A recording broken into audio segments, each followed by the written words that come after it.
So I've heard players say, including myself, I feared Mike. I've heard players in your generation say they feared Kobe. I've never really heard any players say they fear LeBron. So I didn't think players really feared LeBron like they did Jordan. Let's be honest for a moment. We've all come across the rankings, the heated discussions, and endless debates. But have you ever noticed someone who never seems to appear on Shaq's Mount Rushmore list? That absence isn't random.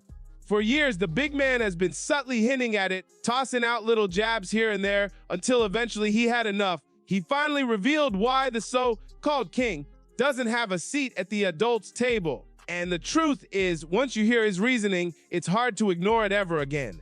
You were oozing joy before the game. Cameras caught you dancing. Yeah. Where did that joy come from tonight? That's always me. I don't know. I mean, I'm a goofy-ass 41-year-old kid. I mean, I think people should know that by now, right? And I think that's just me. I'm just a goofy. I get to play basketball. Like, they pay me to play basketball. Like, why wouldn't I be happy about it?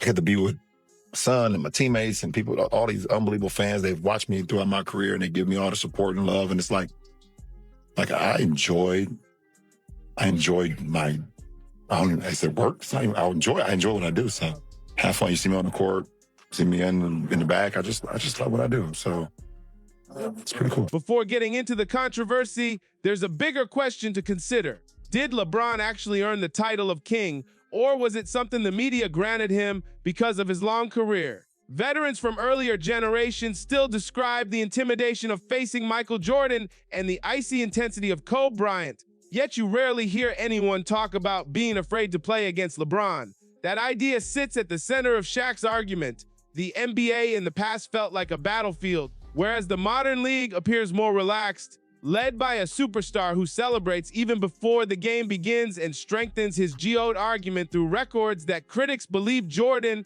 would have easily broken if he played in this era. And even that isn't what ultimately pushed Shaq over the edge. So I've heard players say, including myself, I feared Mike.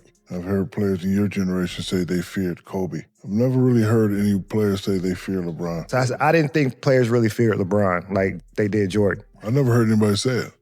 And it's not that you shouldn't fear Bron. I just think at the end of the day, Bron has been through so much that he wanted to be liked. So it was kind of like, he is a nice guy. Yeah, I'm gonna do things now where like people like me, people respect. I mean, you're always gonna respect what he did, but you actually like Bron and want to be a fan of Bron now. So I think that's what that was. Shaquille O'Neal kept quiet about it for years, but eventually he reached the point where he couldn't stay silent anymore. From the odd celebrity style parties to fashion choices he finds questionable and what he believes is a lack of respect for the legends who helped build the league, Shaq finally decided to speak his mind. In his view, the issue is simple. The NBA used to thrive on mental battles and intimidation, but he believes LeBron James has helped shift the league's tone into something that feels more like entertainment than fierce competition.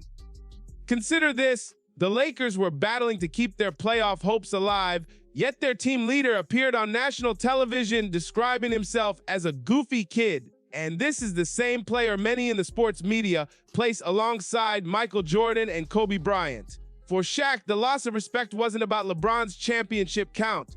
Instead, it came from the feeling that the man often called the king seems more focused on entertaining than on striking fear into opponents. Even pregame routines highlight the difference. In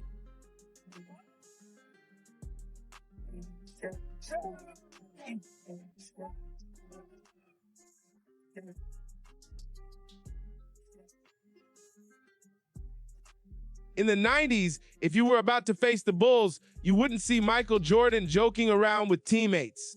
You would see a competitor locked in, staring down opponents as if he had already chosen how he was going to exploit their weaknesses that night. Playing against Kobe Bryant meant encountering the famous Mamba stare, a look intense enough to make even experienced players lose focus.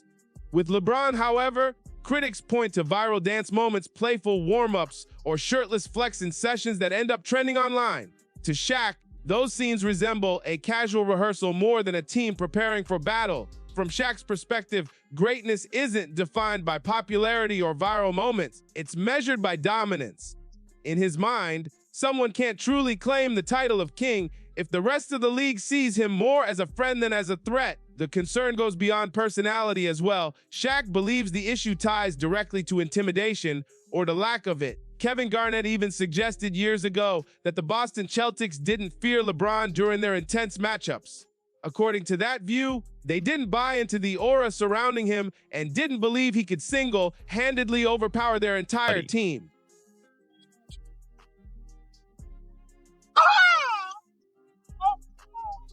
The moment LeBron James lifted Cleveland out of a 3-1 finals grave in 2016 should have been pure legend. Instead, it sparked a divide that still burns through basketball culture because right after that historic comeback against Golden State, LeBron stared into the camera and crowned himself the greatest of all time. No waiting for historians, no debate among legends, just a public self-coronation.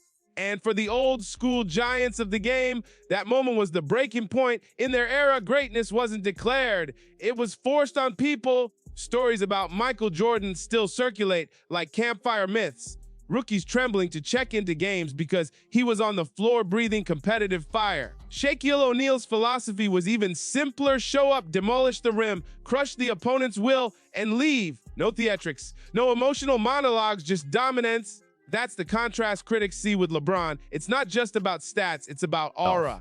You feel like you can break LeBron at this point? We broke LeBron. In Game 5. So get your ass out of here with that, all right? You understand how you got the Cleveland, how you got the Miami bill? We didn't give a fuck about LeBron. We didn't fear LeBron, and we didn't think that he can beat all 5 of us. If you had D-Wade, Chris Bosh, and LeBron over in this corner, and you had me, T.A., I'm just making these names up, maybe Paul and Rondo right here. Yeah. It'll be a what's up, and it'll be cool and respect, but it won't be any like fraternizing. It ain't gonna be like, yo, I'm the family. It won't be none of that. No, it's real. They don't fuck with us. Forever, huh? We don't fuck with them. To them, intimidation disappears when a superstar talks like a goofy kid after a loss. Legends like Shaq don't only question LeBron's numbers, they question the vibe. The player marketed as the face of a generation sometimes feels less like a ruthless assassin and more like someone chasing approval in real time. And the numbers they argue over tell different stories depending on what you value. Supporters point to longevity, 20-plus seasons, an all-time scoring record, endless playoff runs. But critics fire back with peak dominance. Michael Jordan captured 10 scoring titles in roughly 11 full seasons with Chicago. LeBron just one. And if raw, unstoppable force is the standard, early 2000s, Shaq looked like a cheat code. 3 straight championships, 3 straight finals MVPs, bulldozing everything in his path. Then comes the finals debate. LeBron's record on the biggest stage is losing overall, which fuels the argument that when the lights are brightest, history shows he's walked away with more defeats than trophies. Jordan, by comparison, went 6 for 6 in finals appearances and never needed a Game 7, but the deepest resentment from the old guard isn't numbers, it's strategy. Larry Bird, Magic Johnson, and Jordan battled through the chaos they inherited. They stayed in their kitchens until they learned how to cook. LeBron changed the recipe entirely, turning the NBA into a search for the perfect roster formula. In 2010, he made the now infamous television special to announce he was leaving Cleveland for Miami to join Dwayne Wade and Chris Bosh, forming a super team because beating them had proven impossible. To many fans, it was smart power. To the old legends, it was the moment the league's competitive code cracked, and that's why the debate around LeBron will never really end. It isn't just about rings, records, or scoring titles. It's about a deeper question that haunts every era of sports. LeBron James built one of the longest, most statistically massive careers the NBA has ever seen, but for legends like Shaquille O'Neal, the story behind those numbers is far more complicated. After Miami ran its course, LeBron returned to Cleveland where Kyrie Irving was already waiting. When that chapter ended, he boarded another flight, this time to Los Angeles to join Anthony Davis. To critics like Shaq, that pattern tells the real story, not domination through raw willpower, but strategic moves that kept stacking the odds in his favor. That's why when Shaq recently revealed his all-time starting 5, LeBron's name wasn't there. Instead, he chose players like Kobe Bryant, Michael Jordan, and even Steph Curry. For Shaq, greatness isn't just about totals on a stat sheet, it's about peak dominance. And that's where the comparisons get brutal. Michael Jordan captured 5 MVP awards and 10 scoring titles while ruling the league at his absolute peak. Kobe Bryant collected 5 championships and built a reputation around a relentless mentality that never needed marketing campaigns to explain it. Meanwhile, LeBron owns incredible career numbers but also carries a losing record in the NBA Finals and a career filled with major team changes, so the debate becomes philosophical. Do you crown a king who endured the grind with one kingdom, or the superstar who kept relocating to build stronger armies? Shaq made his choice years ago. Back then, stars rarely sat out unless they were truly injured. Players like Isaiah Thomas famously battled through pain to win championships. Today, workload management, biometrics, and rest nights have become part of the strategy. Rule changes also reshape the game. The hand-checking ban and defensive 3-second violations transformed how defenders operate, making life easier for elite scorers. Shaq has often joked that if he played under modern rules, defenders wouldn't be allowed to touch him, but criticism of LeBron doesn't stop at basketball strategy. Some believe he leaned too far into celebrity culture, Hollywood connections, high-profile events, and viral moments that blurred the line between sports icon and entertainment brand. For old-school legends, the greatest players controlled their image and stayed locked into the game itself, and fans haven't ignored the modern trend of missing games either. Recently, LeBron missed time with foot soreness, which disqualified him from all NBA eligibility because he didn't meet the league's game requirement. For the first time in nearly 20 years, his name won't appear on that list. To some, that's just the reality of a long career. To others, it symbolizes a larger shift in the league's mentality, because in the 80s and 90s, the expectation was simple. If there were 82 games, you played 82 games. That's why Shaq's stance has never really been about jealousy.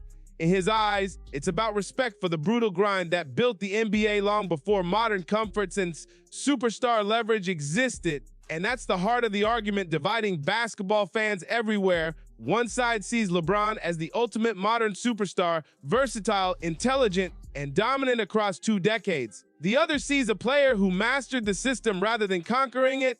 Different eras, different standards, one endless debate. Because in basketball, the numbers may tell the story, but the way you earn them decides the legacy. If you enjoyed this deep breakdown of NBA history and the legends who shaped it, make sure to like the video, subscribe to the channel, and share it with other basketball fans. More real talk and powerful NBA stories are coming next.